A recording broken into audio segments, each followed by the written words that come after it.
Number one, WhatsApp. All right, so number one is WhatsApp. You'll quickly find out that the more people that you come in contact with, especially if you're doing business, everybody's asking you if you have a WhatsApp number. It's a good way to speak internationally, especially if you're trying to call back people in the States, or if you're trying to set up groups. You can do group chats, you can do group videos, all that type of stuff. So it's also a good way to share information, videos, pictures with your friends and family back home. I know when my relatives went to Italy, they set up a WhatsApp, and that's how we communicated. And then, like I say, for myself back home, trying to communicate with my family and friends back in the States when I was in Tanzania, WhatsApp was what I use most of the time. Now, sometimes it can be a bit unreliable. Trying to get a good signal, a strong signal, that can be problematic. If the power goes out, then obviously if you don't have any Wi-Fi, you won't be able to connect unless you have a really good, data plan. But by and large, I would say 95% of the time, anytime I was communicating with anybody back in the States, WhatsApp was the method that I utilized. So definitely put that on your phone. You're going to make use of that 24/7. And like I said, even just communicating in the meantime, before you actually go buy a data plan, a local Tanzanian number, that's what you're going to want to use. Number two, Bolt. All right. So Bolt is similar to Uber. Pretty much you put the app on your phone, and next thing you know, you'll get, in Tanzania in particular, you have basically three options. You have the boaters, which are like the motorbikes. That's going to be your cheapest option all the time. If you're like me, you might be skeptical about riding a motorbike. Streets are not always the best. It's bumpy. Accidents happen. I like to have a shell around me, so motorbike wasn't always my favorite option, but I won't lie. It's kind of fun. It's kind of fun. The other option is your typical car, which is kind of like a taxi type situation, I guess you would call it. You can get a vehicle that's going to be a little more pricey. Matter of fact, it's going to be the prices of the three options, the priciest of the three options. But again, we're still talking minimal in the course of things. Most places you can go, you can get a car for about 6,000 T shillings. That's really not too bad. For the motorbike, you're probably going to spend 1, 2, 3,000 T shillings if it's not peak time, not super trafficy, and if you're not going extremely far. And then also the last option is the Bajaji. That's probably the most popular. It's between the motorbike cost and the car cost. Just bear in mind, you probably can only get about 3-4 people, maybe about 3 people in a Bajaji. And everywhere you go, you're probably going to be driving about 30 miles an hour, somewhere along those lines. But it's a good mix between the motorbike and the car. And most places that I went, that's what I utilized. The good thing about Bolt is I had a situation where I lost my cell phone in the back of one of the Bajajis, and I couldn't track it. Right, I didn't know who the driver was, any of those things. I did track it, but that's another story, and we'll go into that in some episodes down the line. But with Bolt, you'll have a record of who the last driver was, and if you lose anything in a Bolt vehicle, they can contact that driver and you can get your property back. So Bolt is awesome. It's cheap also. Personal drivers are cool. If you know personal drivers, you can do that thing. But there's some instances where, most of the personal drivers I knew, they were charging about 30,000 T shillings.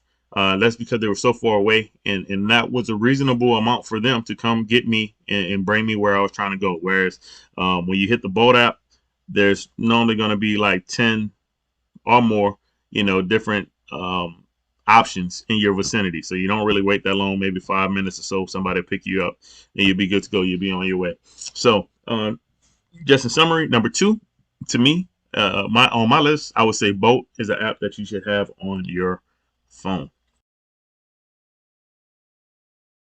Number three, a good translator. I think that's essential. Unless you're fluent in the language, you should have a good translator on your phone. You can see the two I use. I use Google Translate. I think by and large, it's not going to be all the way accurate.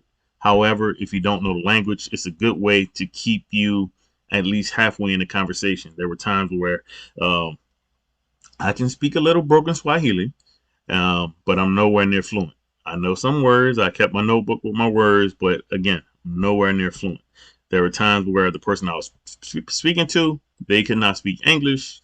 They spoke broken English, or sometimes the words just don't translate well. You don't know the right word to say. Um, Using that translator will get you out of a bind. Either you can translate words on buildings and things of that nature that you don't know on a menu and what have you, business applications, or even your immigration documentation and things of that nature.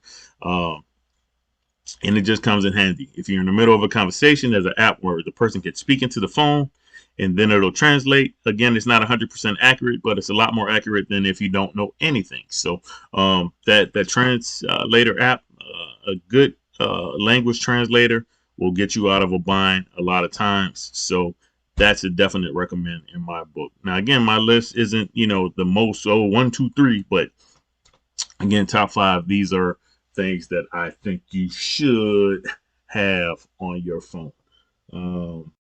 Number 4, a good currency converter. Now, unless you're like a mathematical genius, of some sort, and you just do great with conversions, the conversion from T shillings to USD and USD to T shillings can get somewhat tricky. In my mind, I've simplified it to think that if you take, let's say, 1,000 T shillings and divide that by half, that'll put you in the ballpark of what you're going to spend. That's not accurate all the way. Don't get me wrong, but that's, in my mind, that's the easier way to do it. Just for reference, 10,000 T shillings is actually about $4.28, something along that, somewhere in that ballpark. It varies as the conversion rates fluctuate from time to time, depending on whatever international matters going on, banking matters, and foreign currency exchange rates and all that good stuff. But just ballpark, if you think 10,000 is about $4.2, that'll keep you in the ballpark. But again, nobody wants to calculate all the time. Having that currency converter on your phone is a must say, especially when you start getting into millions of T shillings and weird numbers and 1,205,077 T shillings. Who calculates that on the spot? Pull out your converter, boop, boop, boop, boop, boop, and you're good to go. Good to go. Number 5, Google Maps. And then lastly, number 5, I have a map, Google Maps. Sometimes not everywhere has roads and proper addresses. So even when you're trying to explain to the Uber drivers or the boat drivers where to go, it's hard to always convey what milestones or what areas you're going to. So to have the Google Maps on your phone is a good way where you can kind of pull it out and show them, look, I'm trying to go here. It just works out better that way. Trust me, y'all. I'm not making this up. This is stuff that I wish somebody would have told me before I got there. And not saying that some people aren't telling you this stuff when they're doing consultations and all that good stuff, but I'm giving you free game, straight up. Giving you straight up free game. So that being said, that's my 5. I'm gonna go down the list again. I think WhatsApp is number 1. To me, Boat is number 2. A good language translator will be number 3. A currency converter is number 4. And number 5 is Google Maps. I have some honorable mentions, some other things, and some there are definitely other apps that you should have on your phone. We'll get into that. I'm going to do like my honorable mentions list in another video. If you know anything I missed, or if you feel like there's some other apps that are just as important or more important, go ahead, put the information in the comments for the people to watch.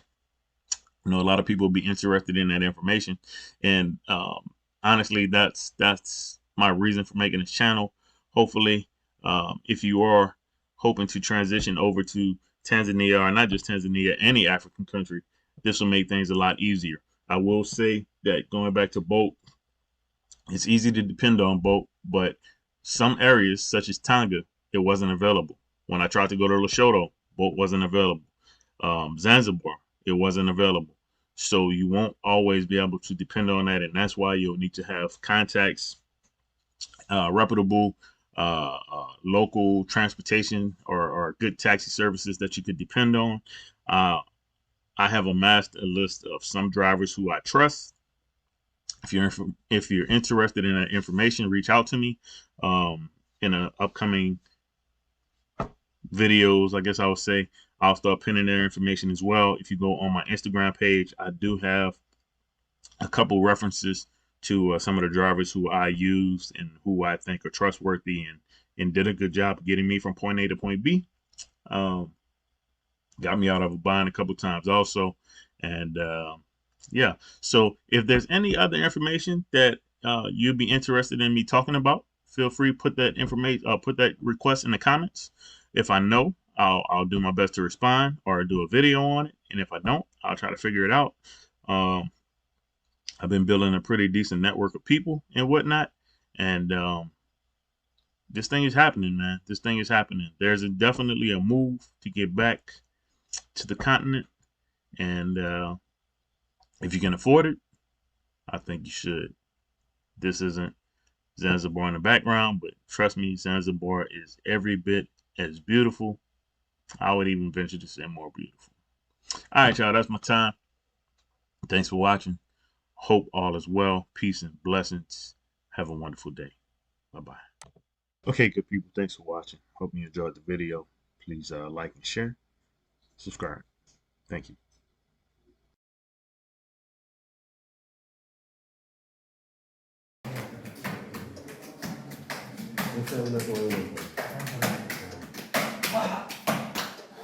Okay.